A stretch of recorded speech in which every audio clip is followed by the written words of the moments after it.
안녕하세요. 로이어 프렌즈입니다. 네, 오늘은 저희가 최근에 이근 씨 관련해서 가짜 선언에서 이근 씨가 좀 유명해졌잖아요. 그러고 나서 이근 씨가 뭐 성범죄를 저지른 그런 전과가 있는지에 대해서 지금 논란이 되고 있어가지고 어쨌든 지금 나와 있는 거는 사실은 이제 판결문뿐이에요.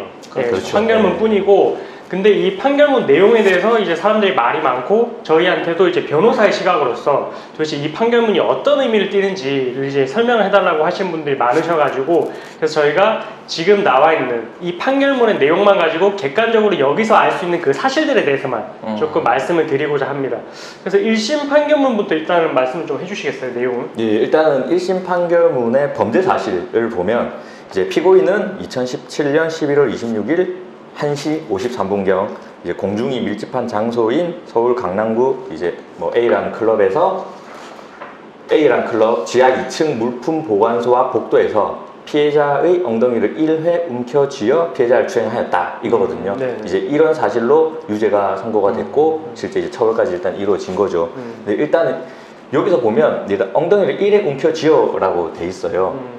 보통은 요즘 사건 같은 경우에는 이렇게 움켜쥐는 행동이 들어오면은 이 공중밀집 장소 추행이 아니고 어떤 추행으로 올라가죠? 그렇죠. 요즘은 강제추행. 그렇죠. 강제추행죄. 좀 더 처벌이 중한 강제추행죄로 올라가거든요. 그렇죠. 근데 이거는 이제 일단은 공중밀집장 추행죄로 일단 처벌이 된 케이스고요. 실제 피해자의 그 진술의 일관성을 기초로 해가지고 실제 유죄를 선고했거든요. 이제 보면 피해자가 실제 이제 피고인의 손을 낚아챈 그런 부분도 나와 있어요. 상당히 디테일하죠. 이런 상황을 실제 직접 경험하지 않고서는 말할 수 없는 그런 세부적인 정확하게 다 언급하고 있다. 이런 거 봤을 때 피해자가 거짓말을 했을 리 없다. 이래서 유죄다 이렇게 지금 선고하고 있는 거거든요. 예. 그래서 피해자의 진술도 증거이기 때문에 그렇죠. 예. 그 진술의 신빙성에 대해서 이제 주목을 하고 있고, 그래서 그 신빙성은 정말로 이 사람이 구체적으로 경험했고, 그렇죠. 예. 이게 허위 사실이 개입할 여지 없이 정말로 이제 뭔가 이제 재판부를 설득할 수 있는 그런 내용의 이제 진술인지 여부를 이제 판단을 해서 이제 결정을 하게 되는 건데, 이때는 이제 유죄의 증거로 이제 사용이 됐네요. 그렇죠. 예, 맞습니다. 예. 그리고 이 이후에 실제 이제 이근 씨가 항소까지 하셨죠. 예. 그렇죠. 항소심은 어때요, 내용이? 일단 1심 판결을 받아들일 수 없다 그러면서 항소를 했고, 지금 여기 2심 판결문에 보면은 그 이근 씨 측에서 어떤 식의 주장을 했는지가 써 있어요. 일단 첫 번째로는 애초에 나는 그런 행동을 한 적이 없다 라는 주장을 했고, 그 다음에 좀 단계적으로 주장을 하고 있거든요.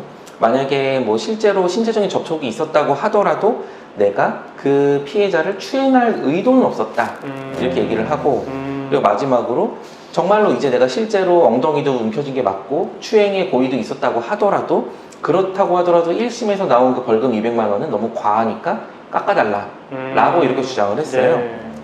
근데 이제 판단을 하기를 이제 뭐 1심에서 판결한 것처럼 1심이 판단할 때 굳이 뭐 잘못된 게 없다 그래가지고 그 공중밀집장소 추행 자체는 그대로 인정이 됐고, 그리고 이제 양형이 부당하다, 벌금이 좀 과도하다라는 주장에 대해서는 일단 여기 보면은 피해자의 용서를 받지 못한 점을 불리한 정상으로 라고 써 있거든요.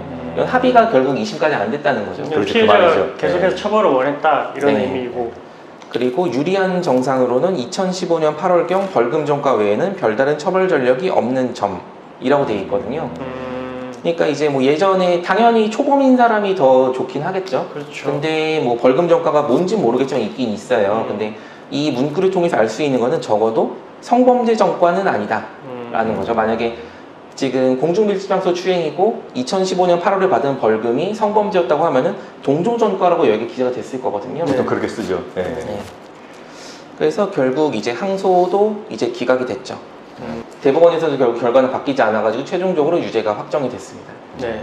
그래서 일단은 뭐 저희가 이 판결문을 봤을 때는 이 정도 내용까지는 어느 정도 유출을 할 수 있을 것 같아요. 그러니까 마지막으로 그 판결문을 통해서 알 수 있는 정보가 하나 더 있는데 저희가 안내를 안 해드렸어요. 성범죄 같은 경우에는 부수처분 보완 처분이 들어가죠. 네네. 근데 이제 거기 보면 이제 신상 정보 등록은 대상자고요. 그렇죠. 그리고 신상 정보 공개나 고지는 아니에요.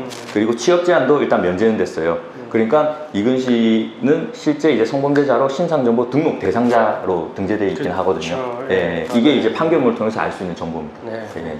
네, 저희가 준비한 소식은 여기까지고요. 다음에 또 다른 내용으로 찾아뵙도록 하겠습니다. 감사합니다. 감사합니다.